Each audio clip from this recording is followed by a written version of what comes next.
dengki, cinta dunia, dendam, susah memaafkan, galau, khawatir yang berlebihan, berputus asa, semua itu lahir dari gara-gara dia ragu kepada Allah Subhanahu wa taala. Sehingga Allah mengatakan di dalam surat Al-Baqarah tadi, fi qulubihim marad, di dalam hati mereka ada penyakit, satu aja. Allah enggak mengatakan fi qulubihim amrad, di dalam hati mereka ada banyak penyakit.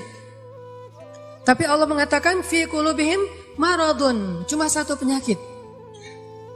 Dalam sebuah konsep tafsir, dalam sebuah pandangan tafsir, marad, penyakit apa yang ada di dalam hati mereka? Padahal hatinya banyak, tapi penyakitnya sama, yaitu asyak, raib. Di dalam awal surat Al-Baqarah Allah mention kita, dzalikal kitab la raib, tidak ada keraguan. Nanti di halaman berikutnya Allah tegaskan lagi, wa in kuntum fi raibim mimma nazzalna ala abdina fa'tu bisuratin. Kalau kalian masih ragu, jadi di awal Allah sebutkan bab ragu, di halaman berikutnya ada masalah ragu, di tengah-tengah Allah katakan fi qulubihim marad. Itulah penyakitnya. Sehingga ketika orang ragu kepada Allah, dia akan banyak modusnya. Ya, orang kalau ragu sama Allah banyak modus. Bahasa modus dalam surat Al-Baqarah apa? Modus itu dalam surat Al-Baqarah khida. Yukhadi'una Allah walladzina amanu wa ma yakhda'un illa anfusahum wa ma yash'urun. Mereka pakai banyak modus untuk mengelabui Allah Subhanahu wa taala dan orang yang beriman, padahal mereka hanya membohongi diri mereka sendiri. Penyakitnya karena ragu sama Allah Subhanahu wa taala. Ragu tentang apa? Ragu tentang kebesaran Allah Subhanahu wa taala. Bahwa Allah Maha Kuasa, makanya dia menjadi orang yang gampang khawatir. Khawatir muncul karena dia nggak yakin kepada kekuasaan Allah Subhanahu wa taala. Kalau dia yakin kepada kekuasaan Allah, begitu ada masalah, dia tinggal katakan hasbi Allah, cukup buat saya Allah. Kalau dia yakin kepada Allah, lalu ada masalah, dia hanya mengatakan la haula wala quwata illa billah, maka selesai semua masalah di dalam dirinya. Walaupun mungkin masalahnya belum selesai, tapi dalam hatinya masalah itu udah selesai. Dan itu awal dari kebaikan. Jadi masalahnya adalah kita yakin gak nih sama Allah. Masalahnya adalah gimana cara kita keep the faith, belajar untuk menjaga terus keimanan dan keyakinan kita kepada Allah Subhanahu wa taala. Ini yang menjadi masalah kita dalam hidup.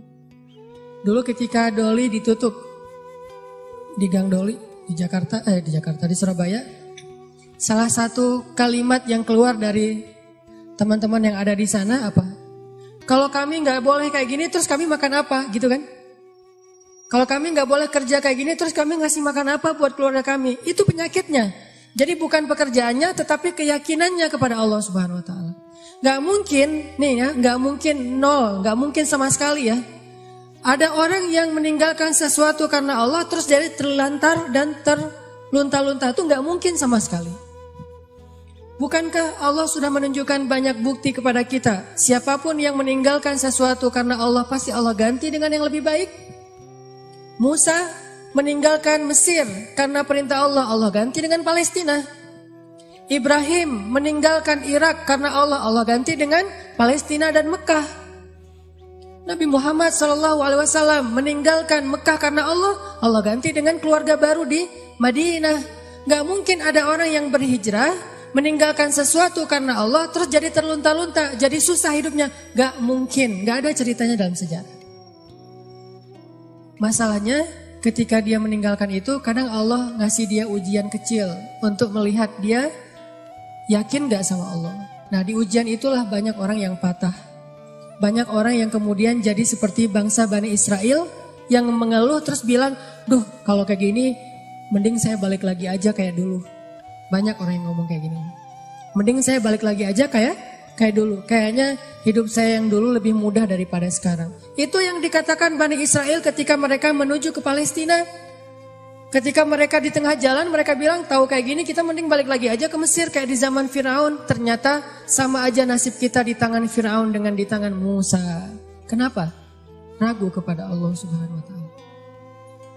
Tidaklah seseorang ragu kepada Allah kecuali akan bertambah keluhan dalam hidupnya. Nih pasti nih. Tidaklah seseorang makin ragu kepada Allah kecuali bertambah banyak keluhan-keluhannya dalam hidup. Semakin dia yakin kepada Allah, semakin sedikit dia mengeluh dalam hidupnya. Semakin yakin dia kepada Allah, semakin sedikit dia mengeluh dalam hidupnya.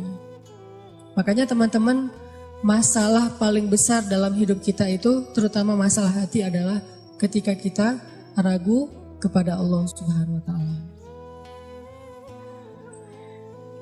Kalau kita lagi galau tentang satu masalah, jalan keluar yang pertama yang harus teman-teman cari itu adalah Allah Subhanahu wa taala.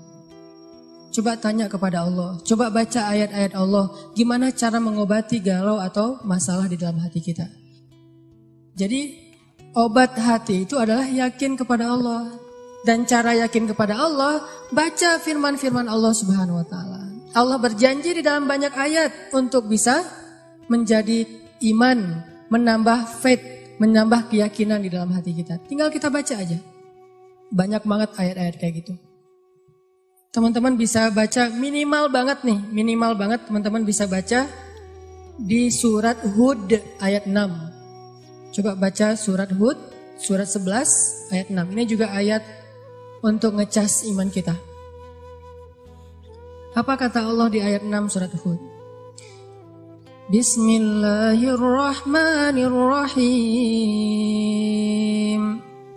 Wa ma min dabbatin fil ardi illa 'ala Allahi rizquha wa ya'lamu mustaqarraha wa mustawda'aha. Kullun fi kitabim mubin.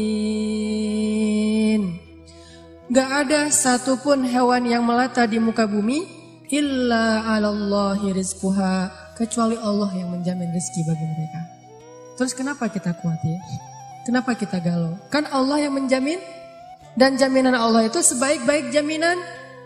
Dijamin oleh perusahaan asuransi atau finance, itu aja kita udah yakin gimana dijamin oleh Allah Subhanahu wa taala. Kayak ada orang yang ngambil asuransi kesehatan, dia nggak khawatir dengan